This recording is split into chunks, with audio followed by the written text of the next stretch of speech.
Merci et bon visionnage. Vivez-vous cette période de crise sanitaire et avez-vous contracté ce virus?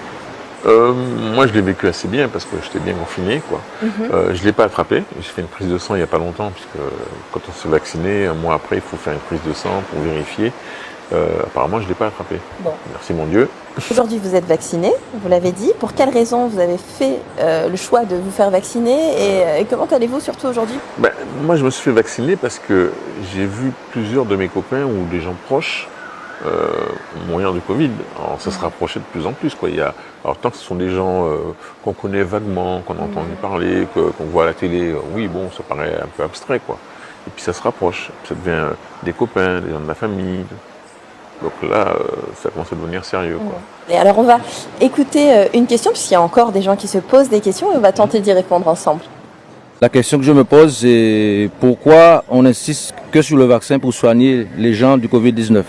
En plus, dans une dépêche du ministre de la Santé, il y a un mois de ça à peu près, il disait que même si on est vacciné, on risque quand même d'être contagieux. Donc finalement, le vaccin ne sert à rien. Alors, c'est une question qui finalement est assez récurrente. Qu'est-ce qu'on pourrait lui dire à ce monsieur?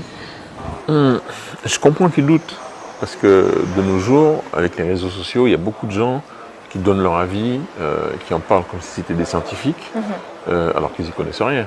Moi, je conseillerais plutôt aux gens de se faire vacciner.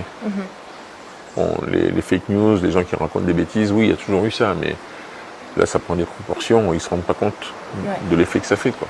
Ils ne se rendent pas compte qu'il y a des gens qui écoutent ça, qui prennent ça au sérieux, et qui ne vont pas se faire vacciner, et qui vont risquer leur vie, et risquer la vie des gens qui les entourent.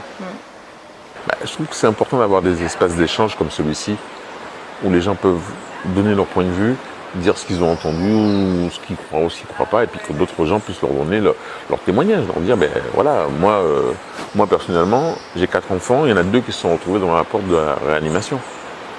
Donc après, quand on me dit que c'est rien, excusez-moi. Un petit mot de la fin peut-être? Vaccin là, c'est seule solution nous nie. Merci.